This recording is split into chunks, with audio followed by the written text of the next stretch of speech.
Bonjour tout le monde, ici Fred Laroche de Game-Focus.com. On se retrouve aujourd'hui pour une nouvelle de GFTV, non pas dans le cadre de jeux vidéo, mais bien de la techno pour le volet accro-techno de Game Focus que vous trouvez dans l'onglet principal de la page d'accueil de Game Focus.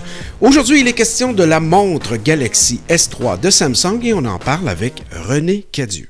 Alors, on retrouve René Cadieux, montre au poignet d'abord. Tu as la Galaxy S3, la Gear S3 au poignet. Donc, bonjour René. Frontier. Frontier, oui, c'est ça. Ouais. Donc, évidemment, les montres intelligentes, c'est un segment dont on a un petit peu de difficulté à cerner en ce moment. C'est-à-dire qu'il y a eu beaucoup de popularité avec l'Apple Watch et d'autres marques. Mais ultimement, le prix en a toujours refroidi plus d'un. Mais il y a des compagnies qui continuent à en produire toujours des nouveaux modèles. C'est le cas de Samsung avec la Gear S3. Ça fait plusieurs mois, René, là, que tu la testes, que tu l'utilises?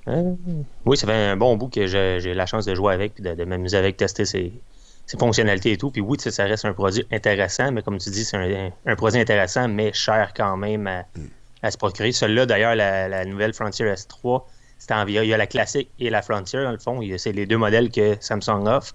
Puis les deux varient à peu près à 464 et 95. Et, fait que mettons 500$ avec les taxes. Ça fait cher pour une montre. C'est sûr que c'est une montre intelligente qui va faire un paquet de trucs, mais ça fait pas cuire tes toasts le matin, mais elle reste quand même intéressante. C'est ça. Naturellement, il faut spécifier aux gens que le nouveau modèle, celle que tu as, c'est une montre qui peut être autonome cette fois-là.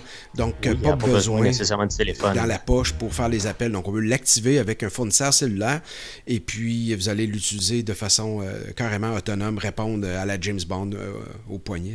Je te dirais que c'est pas la meilleure des choses parce que côté micro, quand ça fait assez dur des fois, on entend pas pire, mais quand on est loin de la montre, si on veut, si on est pas comme ça pour parler, on entend un peu mal. C'est pas forcément naturel, René, non plus, de répondre comme ça. Là.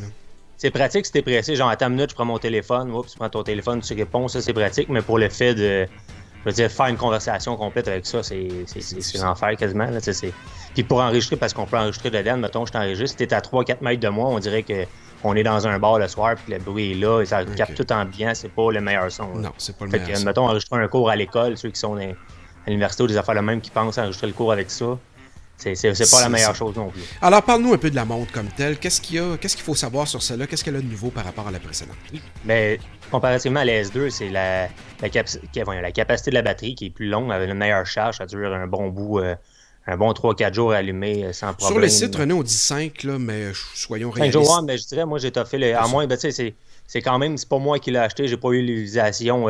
comment dire, c'est pas moi qui l'ai utilisé de A à Z avec la batterie, fait qu'il y a-tu des mauvaises bébelles, puis c'est juste moi qui perds de la charge à cause de testeur à testeur. C'est ça, et le nombre d'applications installées dessus, René, évidemment, plus on en a, plus ça consulte le Wi-Fi, le réseau, puis ça draine la batterie. Il y a juste les cadrans. C'est pour ça que c'est toujours un peu théorique, mais on peut dire autour de 3, comme tu disais, 3-4 jours, ce qui est quand même très... 3 et 5 jours. Mettons 3 et 5 jours, c'est quand même une bonne durée. Tout dépendant aussi du cadran. Il y a des cadrans animés que vous mettez qui vont s'allumer plus souvent, l'autonomie, le fait que, admettons, tu peux l'activer en shakant le poignet, ça va utiliser, tu vas l'allumer des fois pour rien en shakant le poignet. Fait que ça reste quand même une bonne durée, plus longue que celle de la S2. Puis l'autre gros changement comparé à la S2, à part l'épaisseur de la montre qu'on le voit directement quand on la met, là, elle est vraiment grosse, on a de la misère, je te dirais. Moi, j'ai travaillé avec à l'extérieur, puis elle est accrochante, là, j'accroche partout. Puis même attacher une chemise, comme toi, tu as une chemise boutonnée aujourd'hui, tu aurais de la misère à la sortir de ta chemise. Justement, à rentrer dedans, puis ça serait serré. Puis tu aurais la misère à voir l'heure. C'est pas le plus commode parce qu'elle est grosse. On dit qu'elle est ultra résistante, donc Gorilla Glass, la toute nouvelle technologie, mais aussi l'armature autour, donc la carcasse, la coque, je devrais dire, qui est assez solide. Pour l'avoir accroché, oui, l'écran, t'as pas peur. Oui, c'est sûr, tu vas pas t'amuser à te grimper sur la terre et à le frotter à terre comme un fou. À un moment donné, elle va graffiner, mais ça reste quand même, si tu l'accroches quelque place, ça reste là. Puis ce qui est le fun dans celle-là, je te dis, elle va résister à l'eau. J'ai travaillé sous la pluie, puis pas de problème, elle marchait super bien. Puis tu vas pas te baigner avec une montre à 500$. Si tu le fais, mais. Tes risques. C'est courageux. Oui, c'est ça. Donc, poussière, humidité. Oui. C'est protégé. Parle-nous un peu du système d'opération. On dit que c'est différent. Cette fois-là, ce n'est plus Android, donc Tizen, c'est ça?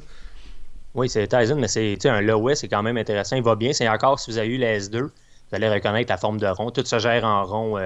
Les petites palettes, les petits logos, chaque petite icône, puis là, on va se promener en tournant le curseur autour. Il y a un petit rouleau, si on veut, sur le côté, à l'extérieur, c'est une des marques de Samsung. Si on veut, il y a un petit cadran rotatif à côté. Puis celui-là nous permet de se promener dans les options. Mais malheureusement, on ne peut pas, mettons, activer une application en tournant les boutons. Il y en a un qui recule, puis il y en a un qui nous ramène d'un cadran, mais on est obligé d'y aller tactile encore. Fait que, c'est comme, OK, je vais y aller tactile à la place, mais ça reste quand même un truc le fun, mais ce serait le fun qu'ils nous mettent, admettons, le fait qu'on clique, on pèse un bouton, puis on sélectionne, puis on passe à autre chose. Mm-hmm. Sinon, ce qui est le fun dans celle-là, c'est qu'on a un GPS. Oh. OK, c'est pas le meilleur des GPS, mais ça reste un GPS intéressant un ajout plutôt intéressant qu'il n'y avait pas dans le S2, qui va nous permettre justement de voir où on s'en va, puis d'aller, de pouvoir prévoir notre chemin, ceux qui font du jogging. C'est ça. Côté... Je m'en allais là, justement, René. La première application, dans le fond, d'utilité, je devrais dire, d'une montre intelligente encore aujourd'hui, puis à peu près toutes les études le prouvent, c'est ceux qui s'entraînent, ceux qui font du jogging, fitness, etc. Donc, j'imagine que d'emblée, au départ, on a une suite de petites applications qui nous permettent, justement, de mesurer nos pulsations. Tout ça, c'est... oui, mais je te dirais que tu nous emmènes là, mais tu sais, c'est très basique ce qu'on nous offre dans la montre. Il faut tout aller chercher indépendamment dans le Samsung Store, si on veut. C'est ça, on va chercher ça. Il y a des applications souvent payantes qui vont être de meilleure qualité que ce qu'on a. On a le S-Health qui est plugué avec les Samsung. Là. Soit on a ça sur nos téléphones Samsung. Ça fait la job, mais c'est pas la meilleure application. Il y en a des mieux. Le podomètre est quand même bon, mais il y a des fois, je me demande s'il ne calcule pas des pas en plus ou... mais ça reste quand même fiable. Je vais l'utiliser, puis ça calcule bien. Puis toujours la moyenne, admettons, marcher un 31 km, il calculait 31 km, marque le nombre de pas. Comparatif ailleurs, on peut se fixer des objectifs, genre aujourd'hui, je vais marcher 10 000 pas, mais il va nous avertir, il va nous féliciter, puis bravo, tu as fait les 10 000 pas. Côté senseur, si on veut, cardiaque, si on veut, pour prendre les pulsations, je le trouve plus difficile que l'autre. Je sais pas si le fait que la montre est plus grosse ou de quoi de même. L'autre, il me semble qu'on partait, il prenait notre pouls. Celui-là, il me demande souvent recommence. Okay. C'est un peu fatigant. C'est-tu juste moi qui... T'es trop poilu du poignet. Ouais, c'est ça. C'est moi qui avais trop de poil ou trop de sueur quand je l'essayais. Mais ça reste que ça marchait pas autant. L'autre, il me semble, c'est instantané. Dans celui-là, c'était quand même moins rapide. Rapidement, René, dans les autres fonctionnalités qu'il ne faut pas oublier de parler, il y a le Samsung Pay, qui est finalement une réplique directe à Apple Pay, là, dans un sens. Ouais.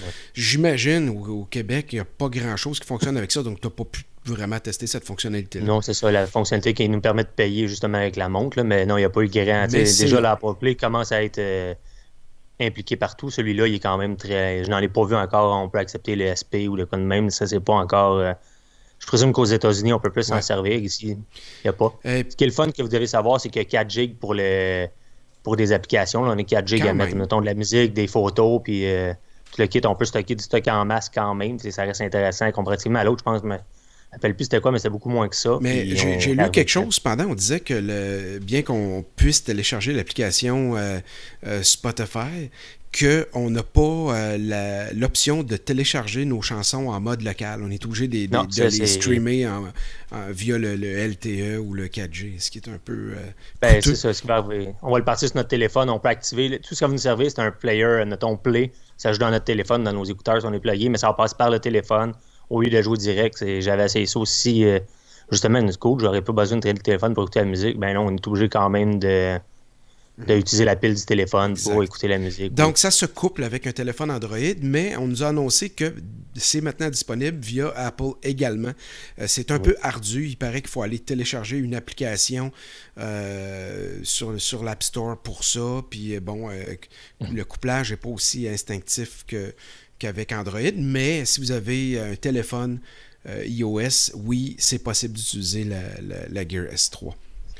Ouais. René, c'est un avantage quand même. En général, sans donner de pointage, quelle est ton appréciation globale de ce produit-là, de la Galaxy Gear S3? Je te dirais que c'est quand même une montre intéressante, c'est le fun, et comme on dit, ce côté plate, c'est pesante quand même au poignet, elle est grosse, elle prend de la place dans le bras, c'est un peu le côté plate parce que tu peux pas... les autres passaient, c'était plus classe, plus, je sais pas comment dire ça, mais elle est moins accrochante, celui-là, elle est accrochante, mais côté, ce qu'on nous offre dedans, les applications, toutes les possibilités, le fait de pouvoir justement répondre avec, de pouvoir l'accoupler sans le cellulaire pour ceux qui voudraient pas de téléphone et qui voudraient juste plaquer ça, je comprendrais pas l'utilité, mais c'est quand même faisable. Le fait d'avoir un GPS dans notre poignet au lieu de sortir le téléphone, c'est des côtés le fun, mais ça reste quand même un 500$ pour une montre. Il faut vouloir quand même vouloir investir là-dedans, surtout quand on a un cellulaire qui va nous coûter à peu près le même prix, puis qu'on est à 1000$. Oui, il doit y avoir des des promos, achetez, mettons, tel téléphone chez nous, puis on vous offre la montre, ou on vous offre un rabais sur la montre. Mais il faut aussi ça se reste dire, quand même, René, en terminant, qu'il existe plein de compagnies qui font des montres aujourd'hui, que ce soit Casio ou autre. Samsung a quand même une bonne renommée au niveau de la fiabilité du produit. Puis là, oublions l'histoire des batteries du téléphone, là, du Note, là, qui a vraiment fait parler de lui. Là. Généralement, Samsung a une belle cote de fiabilité de ses produits. Donc, on ne peut pas dire ça de l'ensemble des compagnies, par exemple, chinoises qui produisent des montres moins chères, certes, mais certainement moins fiables. Alors, René, on te remercie. Puis cette montre-là est disponible, évidemment, dès maintenant au Canada, dans 2 versions. On rappelle les 2, Frontier. La S3 classique et la Frontier, puis elle est compatible avec le S8 qui vient de sortir aussi. Fait que si vous l'avez déjà, vous avez une option de ne pas le faire au nouveau téléphone, il ne faut pas une nouvelle montre. René Cadieux, un gros merci. Bye bye.